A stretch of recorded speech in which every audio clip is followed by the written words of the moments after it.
प्रातः क्लास चल रहा था 25/8/1967 शुक्रवार को 9वें पेज के मध्य में बात चल रही थी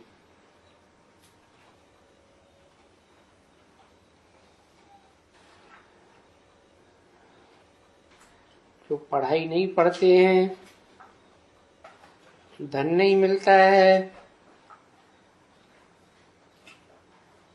आते तो हैं तो फिर वो स्वर्ग में पहुंच जाएंगे, प्रजापद पाएंगे। बाकी प्योर तो सबको होना है, हिसाब किताब चुकतू करके, क्योंकि कयामत का समय है ना। आत्मा पवित्र बनने बगैर तो कभी शांति धाम में जा ही नहीं सकती है। तो फिर कैसे पवित्र बनेंगे? ज्ञान लिया नहीं, याद में क्या बैठेंगे? जितना ज्ञान गहरा होता है, याद भी उतनी गहरी होती है।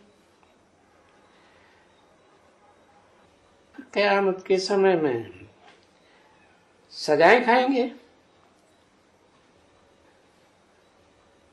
तो भला अगर अच्छा पाप का घड़ा भरा हुआ है और ज्ञान है नहीं, योग नहीं है, तो फिर क्या होगा?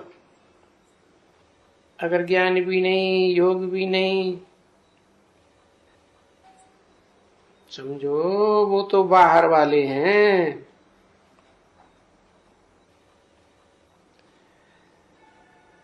जिनको नहीं है वो दूसरे धर्म वाले हैं।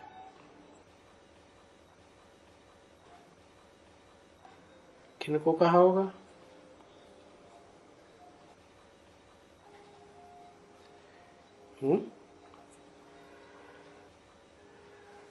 जो सतयुग के दूसरे जन्म से नारायण और उनके फॉलोअर्स आते हैं,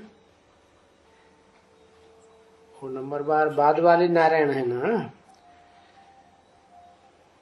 तो दूसरे धर्म में चले जाएंगे, तो बाहर वाले हुए ना। बाकी यहां तो जो आ गया वो तो हुआ ही, ब्राह्मण बना, ब्राह्मण तो बना। जैसे कि ब्राह्मण बना एक दफा,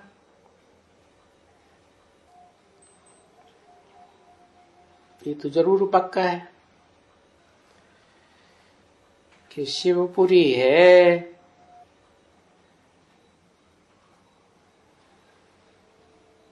ये विष्णुपुरी में आएंगे जरूर। जो शिवपुरी के भांति हैं,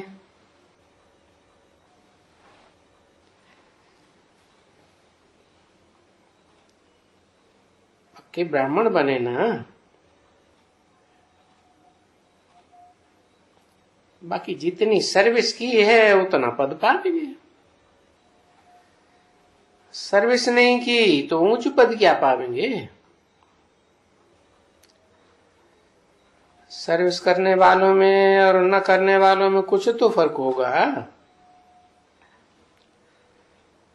तो समझाते रहते हैं बच्चे, तुम कहते आओ, न सुने, फिर भी ये तो पक्का है कि आगे चल करके सुनेंगे जरूर।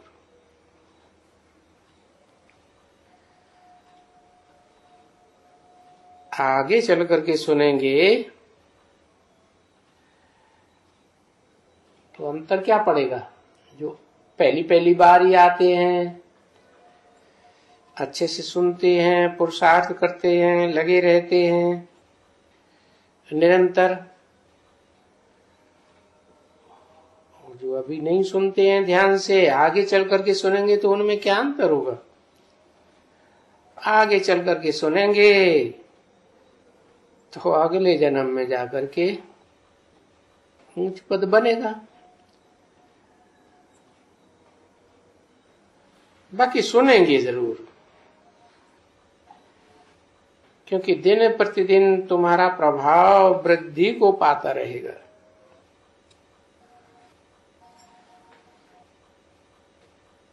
तो अभी तुम्हारा प्रभाव नहीं पड़ता है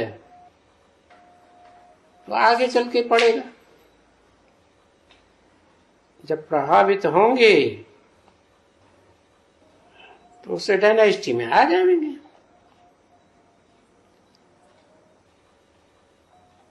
राजाओं की डायनेस्टी होती है ना,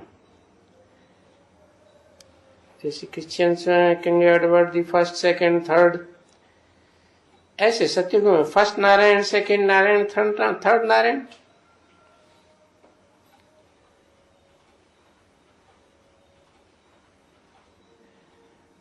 तो तुम्हारा प्रभाव निकलेगा तो भले बाद में आवेंगे,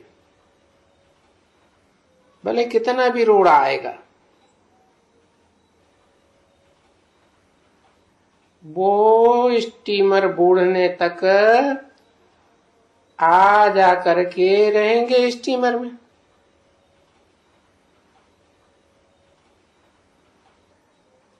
फिर भी ये गाया जाता है ना, तूफान आता है तो बहुत जोर से लोढ़ेंगे, क्योंकि नए धर्म की स्थापना होती है ना बच्चे।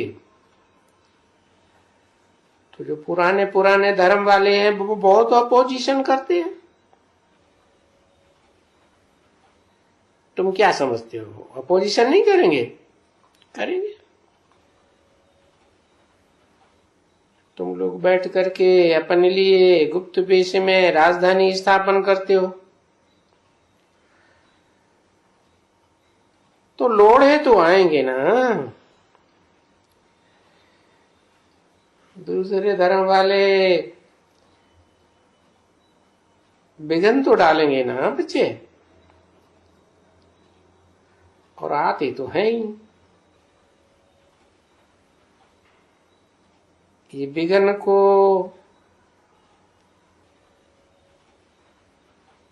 और कोई यज्ञ में या पढ़ाई में या कोई चीज में इतने ऐसे विघ्न तो नहीं पड़ते हैं कभी,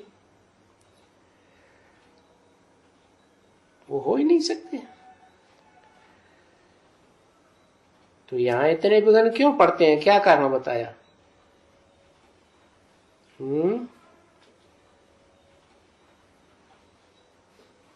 क्योंकि और सब धर्मों वालों के मुकाबले नई बातें हैं ना, और धर्म वालों की कुछ न कुछ कोई न कोई बातें बहुत कुछ मिलती जुलती हैं। यहाँ तो बाप दिन प्रतिदिन नई नई बातें सुनाती रहती।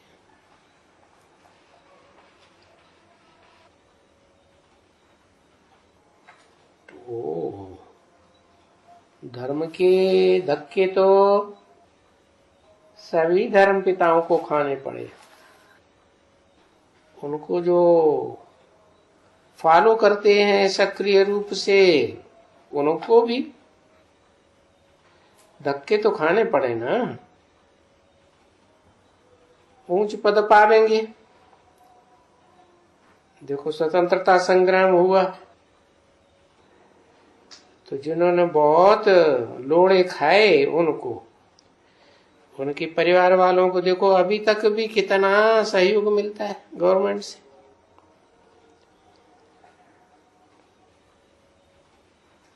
तो और धर्म वालों के इतने विघ्न नहीं पड़ते हैं, पढ़ ही नहीं सकते।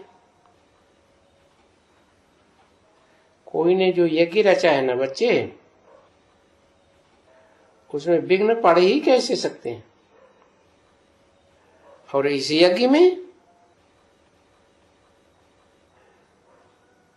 उस यज्ञ में तो विघ्न की बात ही नहीं है वास्तव में। विघ्न इस ज्ञान यज्ञ में पड़ते हैं, क्योंकि ज्ञान की नई नई बातें हैं ना। वहां कोई बरसात होवे तो भी वो मंडप बनाए देते हैं। जो पानी वानी न पड़े, आग वाग जो यज्ञ में जलाते हैं वो बुझ न जावे।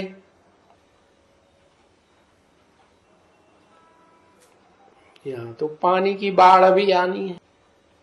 कौन सी पानी की? ज्ञान जल की बाढ़ आवेगी। ढेर के ढेर बूढ़म बूढ़ होकर के मरने वाले। वहां तो कोशिश करते हैं यज्ञ में आग जो यज्ञ कुंड में जल रही है वो बुझ न पाए।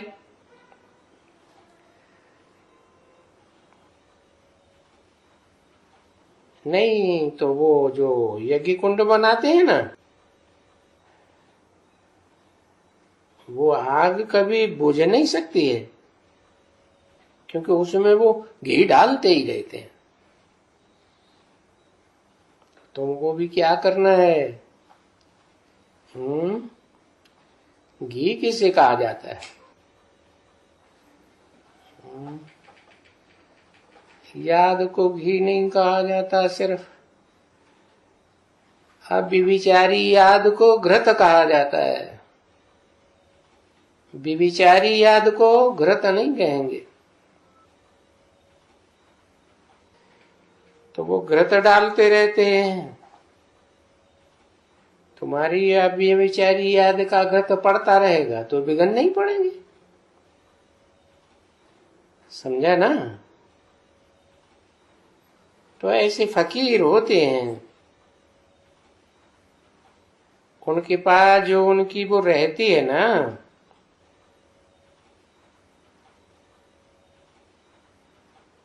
धोनी,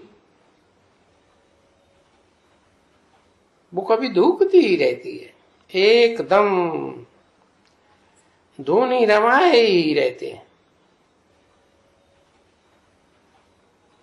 जब इनका ब्रह्म मंदिर है कि उसमें ज्योति जगती रहती है, कभी बंद नहीं होती है, क्योंकि उसमें घी डालना पड़ता है। ब्रह्म मंदिर में ज्योति जगती है, घी जलता ही रहता है।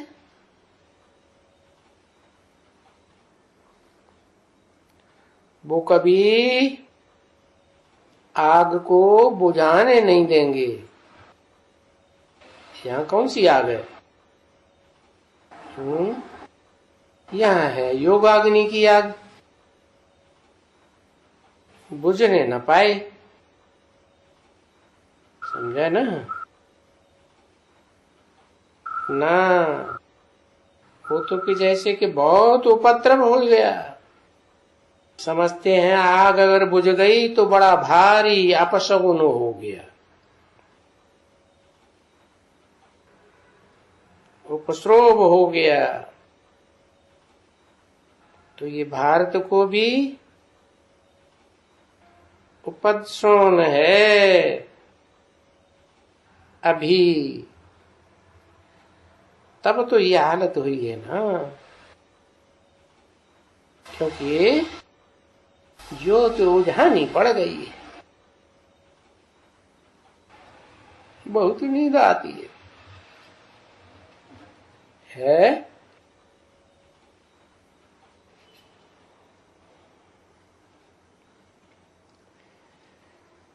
ज्योत उझानी है,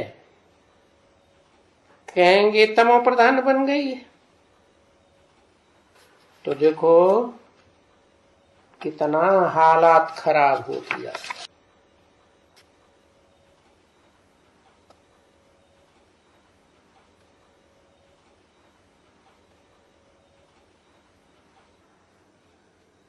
पच्चीस 60 67 की वाणी का 10वां पेज। तो अभी ये तुम जानते हो कि आत्मा ही तमो प्रधान बन गई है, इसलिए एकदम बर्तन आटे पैनी बन गए। और अभी तुम समझते हो कि अभी हम हैं बर्तन आटे पैनी, और अभी हम जा करके बर्थ पाउंड बनने वाले हैं।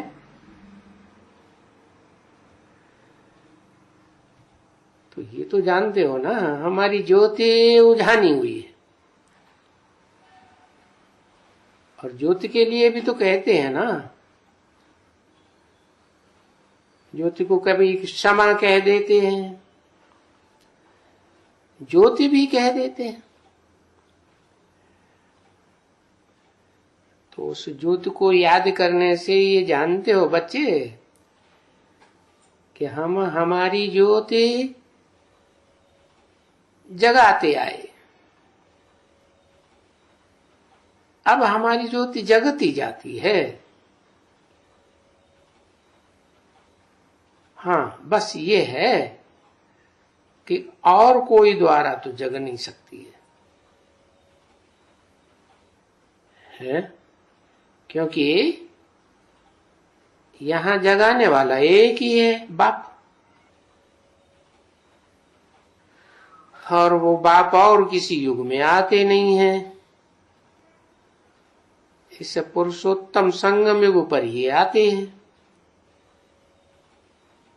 फिर सबकी ज्योति जगाए देते हैं नंबरवार। जैसा जिसका पुरुषार्थ वैसी ज्योति जगती रहती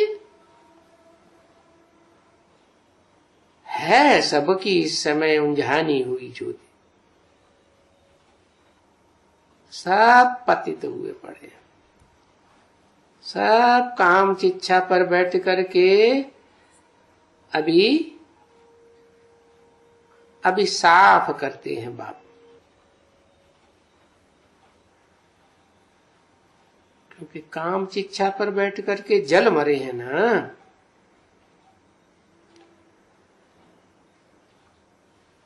ये भी तो शास्त्रों में अक्षर है ना। क्या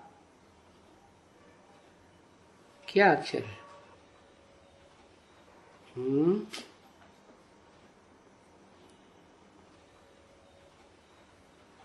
कि भागीरथ के पुरखे भस्मीभूत हो गए, सागर के पुत्र भस्मीभूत हो गए।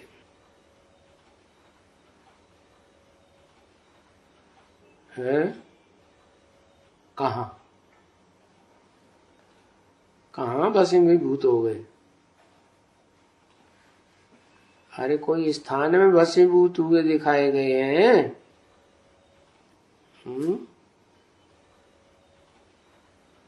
कहीं नहीं, पता ही नहीं।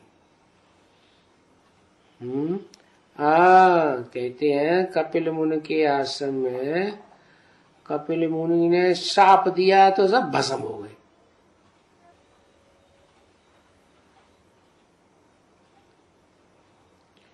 बाबा कहते हैं कपिल हैं ये युगल मूर्त। कपिल को युगल कहा जाता है।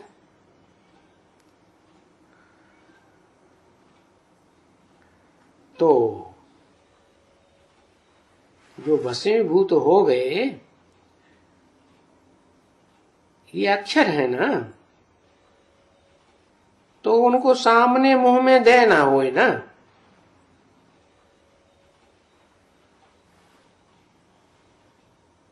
तुम कहते हो वाह, सतयुग में कोई थोड़े जल मरते हैं, वहां तो सतो प्रधान स्टेज होती है। कब जल मरे? जब कलयुग की शूटिंग हुई होगी तमो प्रधान दुनिया की, तब जल मरे होंगे।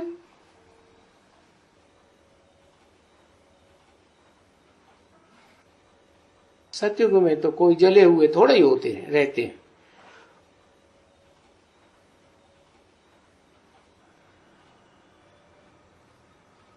यहां सड़े हुए होते हैं। तो यहां है ना काम विकार से सड़े हुए। अरे काले काले तो यहां कहते हैं ना, सतयुग में कोई काले होते हैं क्या? मंदिरों में जाके देखो, देवताओं को भी काला बनाया हुआ। अरे देवताओं को क्यों काला बनाया हुआ है?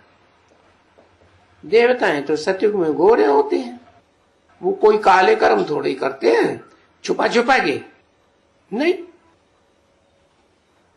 और कोई को काला नहीं बनाया है वहां।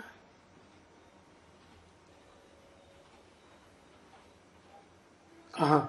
सतयुग त्रेता में कोई को काला थोड़ा ही बनाया किसी ने। कभी क्राइस्ट वगैरह इनको कोई काला बनाएगा क्या? क्राइस्ट को काला नहीं बनाएंगे। ये देवी देवता धर्म के, इनको देखो को पूरा काला बनाए दिया। राम को भी काला, कृष्ण को भी काला, अरे शिव बाबा को भी काला, शिवलिंग भी काला बनाए दिए है। देखो जाके और दूसरे धर्मों में न क्राइस्ट को काला बनावेंगे न बुद्ध को काला बनावेंगे। क्यों?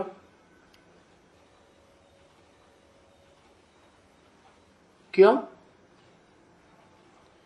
क्योंकि वो इतने पुराने हैं ही नहीं, न ज्यादा गोरे बनते हैं न ज्यादा इतने काले बनते हैं। नहीं, हमें न भारतवासी देवी देवताओं को तो एकदम नाम रख दिया है महाकाल, कालेश्वर जी महाराज। जगन्नाथ के मंदिर में जाके देखो, गोरा है काला है, कितना भयंकर काला, और बरोबर चित्रों को बनाते हैं काला। चित्र किस बात की यादगार है?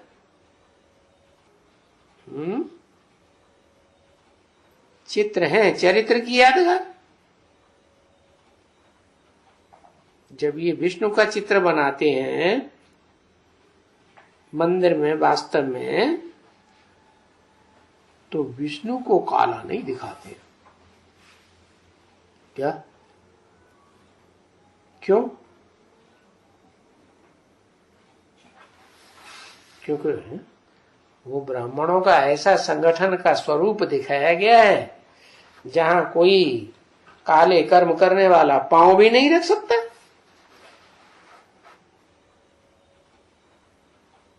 चोरी चकारी लुच्चे लफंगों का वहां काम ही नहीं। कहा? विष्णुपुरी में। हाँ, विजयमाला विजय पाती है ना विकारों पर। तो देखो विष्णु को काला नहीं बनाते हैं, तो मिलजुल करके एक हो गए ना। विष्णु की भुजाएं चार दिखाते हैं, तो चारों सहयोगी के स्वभाव संस्कार मिलकर के एक हो गए, और इनको कंट्रोल करने वाला वो तो सबसे ऊपर का मुख है, जो ब्रह्मा सो विष्णु कहा जाता है। अब देखो लक्ष्मी नारायण के मंदिर में जाते हो तो काला नहीं। लक्ष्मी नारायण के मंदिरों में लक्ष्मी नारायण को काला दिखाते हैं क्या? नहीं। लेकिन चित्रों में काला दिखाई दिए, बनाए देते हैं। तो वो बनाते हैं, जैसे बड़े बड़े तीर्थ हैं तो उनमें भी काला है। देखो ये तीर्थ है ना यहाँ, चार धाम की यात्रा करते हैं।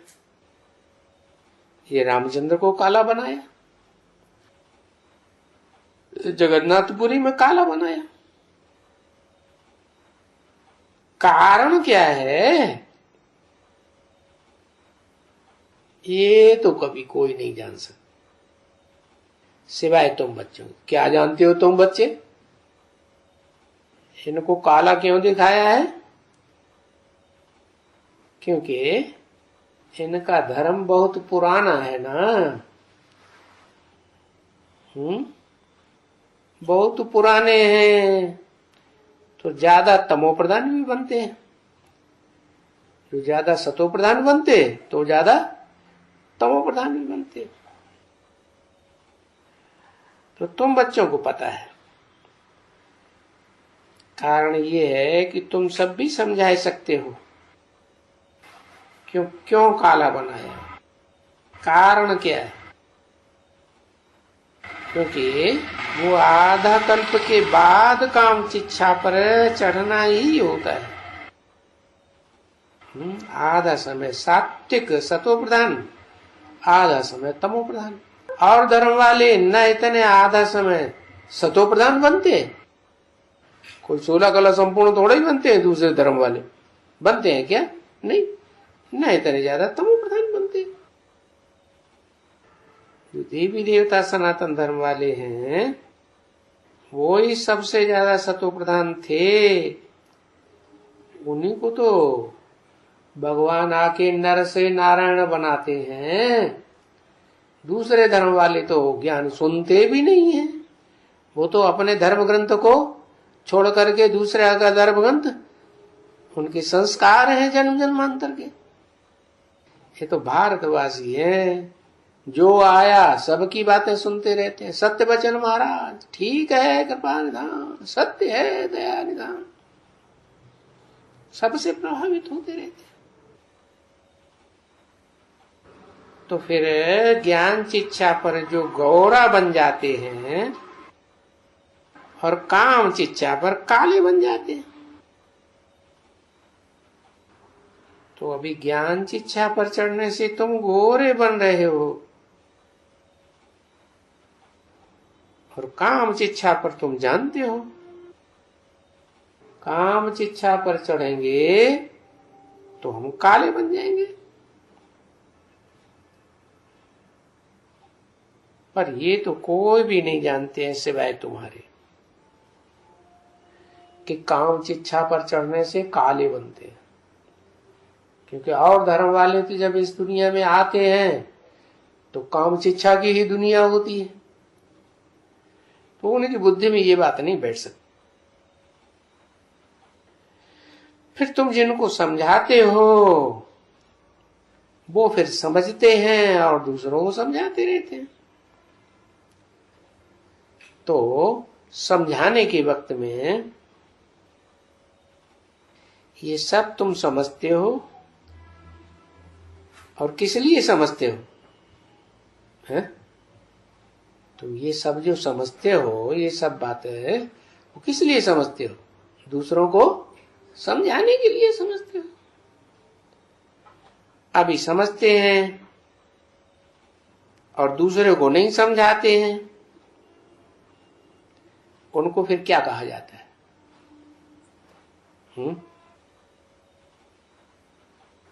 उनको कहा जाता है कंजूस, मनहूस है। जो खुद तो ज्ञान धन लेते हैं, इकट्ठा करते हैं, अपने अंदर भरते हैं, दूसरों को बांटते ही नहीं। मुख से ज्ञान की बातें निकलती ही नहीं। अरे कोई धनवान हो, उसके पास धन है लेकिन वो किसी को देता नहीं है, तो उनको दुनिया वाले भी क्या कहते हैं? बड़ा मनहूस आदमी है, बड़ा कंजूस है।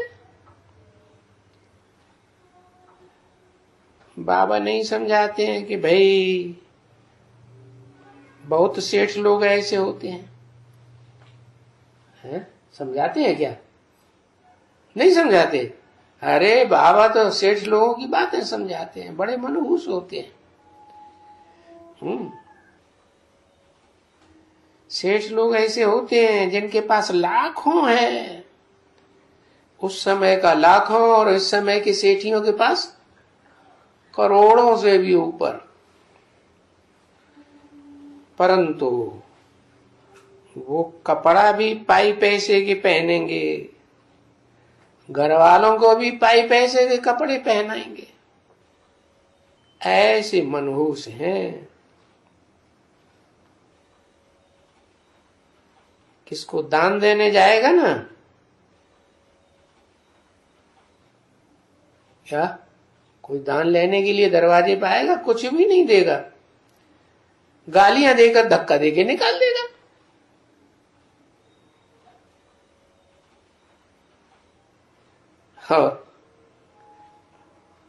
और गया बेचारा।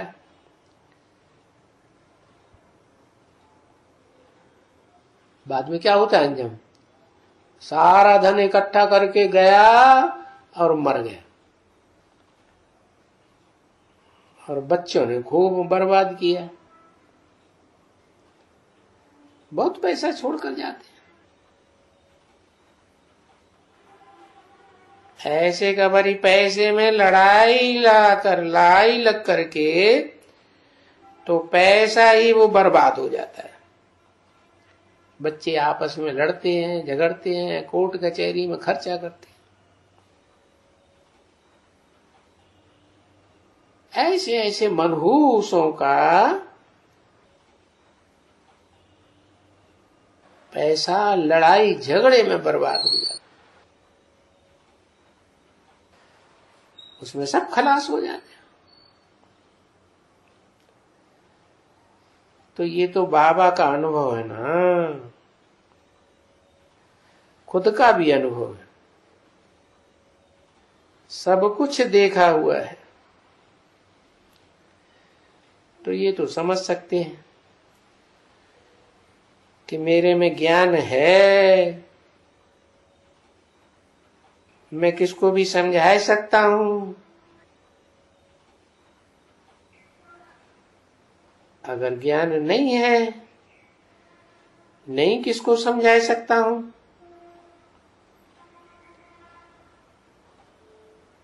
ज्ञान नहीं है तो ये पक्का है कि मैं पदवी बहुत कम पाऊंगा।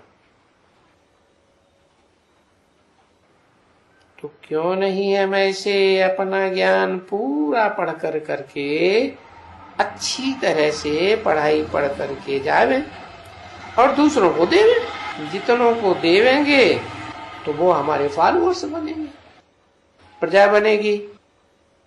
ज्यादा को देंगे तो बहुत बड़ी प्रजा बन जाएगी, बहुत बड़े राज्य के राजा बनेंगे।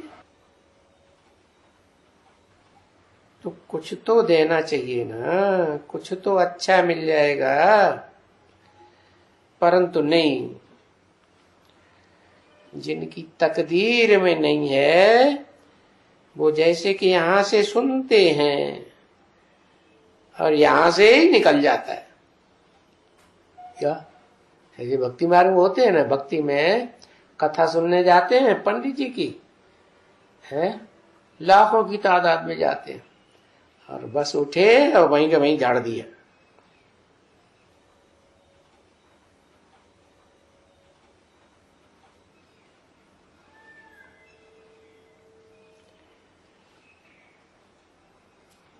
बैठे हैं तो कोशिश करनी पड़े ना अच्छी तरह से, और श्रीमत भी चलना पर भी चलना पड़े। श्रीमत कहे ये करो तो फिर वो काम करके दिखलाना चाहिए ना, अपना हठ नहीं दिखलाना चाहिए। मुफ्त में अपन को घाटे में नहीं डालना चाहिए।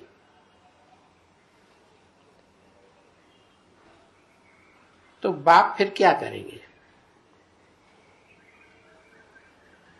देखेंगे जास्ती कहता हूं तो रूठ करके चले जाएंगे, या रूठ करके चली जाएगी। चली जाएगी, रूठ के अपना सत्यानाश कर देगी। और क्या करेंगे? तो कोई अपनी सत्यानाश न करे,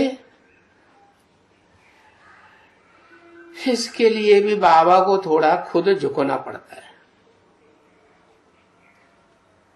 हाँ, कि कोई भी प्रकार से इनको खुश करके रखो भाई, आज नहीं तो कल सुधर ही जाएंगे। नहीं तो ये तो झट छुट्टी लेके भागेंगे, भागने में देरी थोड़े ही करेंगे। अच्छा, चलो बच्ची टोली ले आओ।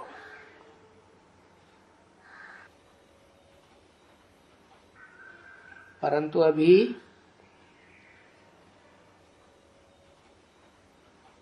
अच्छे से सेवा होने में देरी है। राजाओं को देरी से, सन्यासियों को देरी से प्राप्त हुआ। क्यों? है?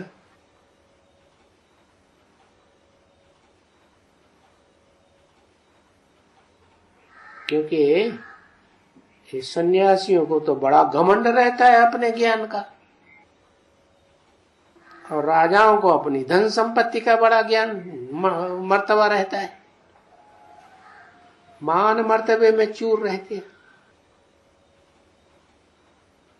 तो जब बहुत रेवोल्यूशन हो जाएगा, आवाज मच जाएगा, तब देरी से आवेंगे, अभी नहीं आवेंगे।